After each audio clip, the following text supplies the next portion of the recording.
त्याप्रमाणे म्हटलं होतं की शिवाजीराव मी सुरुवातीलाच महायुतीचे साधारण मी आता काही माझ्या सहकार्याने विचारलं तर त्यांनी सांगितलं की जरी पुढचे काही राऊंड झाले तरी देखील महायुतीचे सर्वच्या सर्व म्हणजे 9च्या 9 उमेदवार निवडून यायला काही अडचण नाही।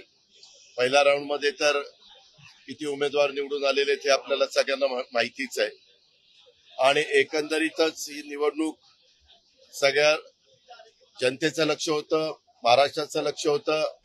वेगवेगळ्या प्रकारच्या बातम्या सातत्याने पसरवल्या जात होत्या, पण मला एका गोष्टीचं समाधान आहे की आमच्याकडे पण मतं तशी 42च होती, परंतु त्याच्यापेक्षा अधिक मतदारांनी आमदार महोदयांनी शिवाजीराव गर्जे आणि राजेश विटेकरांना दिली। त्याबद्दल मी त्या सर्व आमदारांचं मनापासून आभार मानतो।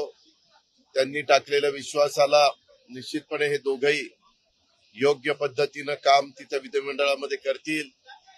जी काही पक्षाची भूमिका असेल, जनतेची भूमिका असेल ती व्यवस्थितपणे मांडून त्यांचे प्रश्न सोडवतील। वेगवेगळ्या प्रकारच्या चर्चा होत होत्या, हे फुटणार ते फुटणार अशा प्रकारच्या बातम्या येत होत्या, परंतु स्वतः एकनाथराव शिंदे साहेब असतील, देवेंद्र फडणवीस साहेब असतील आणि आम्ही सगळ्यांनीच 2-3 वेळेला एकत्र बसून भाजपची मतं भाजपने सांभाळायची, राष्ट्रवादीची राष्ट्रवादीनं, शिवसेनेची शिवसेनेनं आणि जे बाकीचे मतदार आहेत, आमदार आहेत, त्यांना सगळ्यांनीच त्या ठिकाणी आपल्याकडे खेचायचा प्रयत्न करायचा नाही किंवा विनंती करण्याचा प्रयत्न करायचा नाही।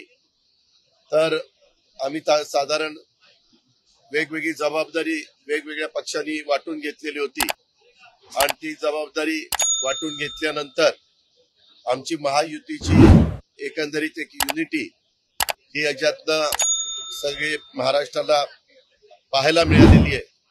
इथून पुढे देखील विधानसभेच्या निवडणुकीमध्ये अशाच पद्धतीची एकी ठेवून आम्ही सगळेजण पुन्हा महायुतीचं सरकार आपल्या राज्यामध्ये कसं निवडून आणता येईल याकरता परिश्रम करू। परंतु ज्यांनी मतदारांनी महायुतीच्या उमेदवारांना मतदान केलंय त्या सगळ्यांचं मी आभार मानतो, त्यांना मनापासून धन्यवाद देतो। निवडून आलेल्या सर्व उमेदवारांचं मनापासून कौतुक करतो, मनापासून अभिनंदन करतो। खरं आम्हाला वाटत होतं की ही निवडणूक बिनविरोध होईल, परंतु अचानक एक ऍडिशनलचा उमेदवार आला आणि त्याच्यामुळं निवडणुकीला एक वेगळ्या प्रकारची रंगत चढली। पण आता निकाल आल्यानंतर साधारण चित्र स्पष्ट झालेलं आहे आणि खूप मोठ्या संख्येने महायुतीचे आमदार विधान परिषदेमध्ये निवडून गेलेले आणि तिथं पण अधिक चांगलं बहुमत महायुतीला मिळालेलं आपल्याला सगळ्यांना पाहायला मिळालेलं आहे। याकरता ज्या ज्या गोष्टी आम्ही सांगितल्या त्या सर्व आमदारांनी ऐकल्या, टीका टिप्पणी झाली, मीडियाला दाखवण्यात आलं, यांना इकडं नेलं तिकडं नेलं, परंतु शेवटी प्रत्येक जण एक परिवार म्हणून सगळ्यांना एकत्र ठेवण्याचा प्रयत्न त्या बाबतीमध्ये करत होते। कुठेही वेडेवाकडे प्रकार न घडून देता अतिशय लोकशाही पद्धतीनं ही निवडणूक पार पाडण्याचा प्रयत्न आम्ही महायुतीनं केला आणि त्याला चांगलं यश मिळालं। त्याचा मनापासूनचा आनंद आणि मनापासूनचं समाधान मला आहे, माझ्या सगळ्या कार्यकर्त्यांना आहे, आमच्या सगळ्या आमदारांना आहे, आमच्या सगळ्या सहकाऱ्यांना आहे, महायुतीला आहे। एवढंच मला अदृश्य शक्ती दादांच्या मागे, कारण दादांना 42 आमदार असताना देखील अधिकची मतं मिळाली। मी तुम्हाला सांगितलं ना की ह्याच्यामध्ये आम्हालाही मतं तशी बघितले तर कमी होती। आपले स्वतः एकनाथराव शिंदे साहेबांना पण तशी मतं कमी होती, परंतु जे अपक्ष असतात, जे इतर काही छोटे छोटे तिथले पक्ष आहेत ते असतात। आता बच्चू कडू साहेबांनी तर तुम्हाला सगळ्यांना सांगितलं की मी ह्यावेळेस माझी दोन्ही मतं शिवसेनेला दिलेली। अशा प्रकारे वेगवेगळ्या मतदारांनी आमदारांनी आपली भूमिका त्या ठिकाणी स्वीकारली आणि त्याच्यातून हे सगळे उमेदवार निवडून आलेले आहेत आणि त्या गोष्टीचं समाधान आहे. मी खरोखरीच सगळ्यांचं मनापासून आभार मानतो, मनापासून ह्या सगळ्या उमेदवारांचं अभिनंदन. आपके ऊपर बहुत सारी टीका टिप्पणी हुई कि बहुत सारे वोटर फूट रहे हैं, विधायक इधर से उधर जा रहे हैं, उसके बाद आज का चुनावी नतीजा किस तरीके से देखते हैं? हमारे पास टोटल वोटर थे 42, हमारे कैंडिडेट को वोट मिले 47, तो इसीलिए हमें 5 वोटर ज्यादा मिले. 5 विधायकों ने हमें सपोर्ट किया है, उनका मैं शुक्रिया अदा करना चाहता हूँ और धन्यवाद भी देना चाहता हूँ और सबका अभिनंदन करना चाहता हूँ. चुनाव जब रहता है तो एलिगेशन होते हैं, एलिगेशन के बारे में मैं ज्यादा नहीं सोचता. अपना काम करने का, विकास करने का और विकास के रास्ते से आगे जाना. सभी विधायकों को साथ में रखना सबसे बड़ा चुनौती? नहीं रे बाबा, ऐसा कुछ नहीं. ये पहला चुनाव नहीं. आप देखो 2 साल पहले जो चुनाव था तब हम सब एक थे, पूरी राष्ट्रवादी एक थी, तब भी हम ट्राइडन में रुके थे. आपको पता है क्या?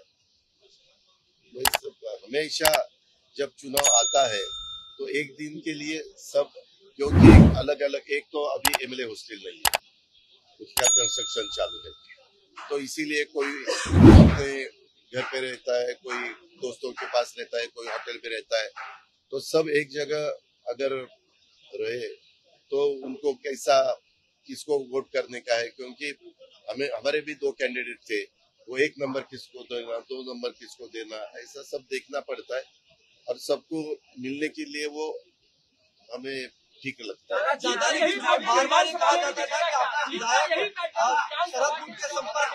हम जरूर उसके वैसा ही हमारी कोशिश रहेगी. महायुति का विधानसभा में भी ऐसा ही यश मिलना चाहिए, ऐसी ही सफलता मिलनी चाहिए. इसीलिए हम पूरे जान लगा के काम आपने कहा कि तीनों प्रमुख नेता बैठ करके इस आंकड़ों की गणित में किसको कैसे देना है, चुनावी गणित सही तरीके से सटीक बैठा क्या? हाँ, बराबर है. 3 दफा मैं एकनाथराव शिंदे और देवेंद्र जी फडणवीस साहब एक दफा वर्षा पे बैठे थे, एक दफा यहाँ ही इनके चेम्बर में बैठे थे. अलग अलग जगह हम 3 दफा बैठे थे और तीनों दफा हमने ये सोचा था कि हम जिस विधायक के लिए काम करेंगे वो बीजेपी और हम और शिवसेना तीनों मिलके नहीं, हम किसी के ऊपर काम करेंगे, रिक्वेस्ट करेंगे. कोई रिक्वेस्ट बीजेपी वाले करेंगे, कोई रिक्वेस्ट शिवसेना वाले करेंगे.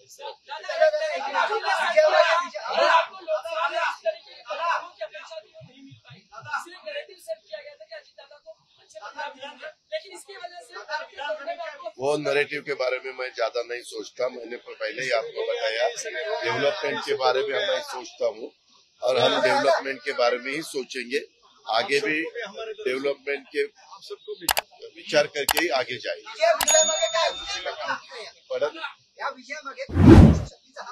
नाही हो, हे अदृश्य शक्ती विक्ती काही नसतं. प्रयत्न करायचे असतात, तुम्हाला संबंध चांगले ठेवायचे असतात आमदारांशी. तुमचे संबंध कसे आहेत त्याच्यावर त्या सगळ्या गोष्टी अवलंबून असतात. आमच्या सगळ्याच सहकारी मित्रांनी त्याच्यामध्ये चांगल्या प्रकारे काम केलं आणि आम्हाला ज्यांनी शब्द दिले त्यांनी आम्हाला मतदान केलं, ह्या निकालावरून दिसतंय. त्याच्यावर आम्ही सगळ्यांचे मनापासून आभार मानतो. धन्यवाद. गरजा हिंदुस्तान चॅनलला सबस्क्राईब करा आणि ताज्या घडामोडी जाणून घेण्यासाठी बेल आयकॉनवर प्रेस करा.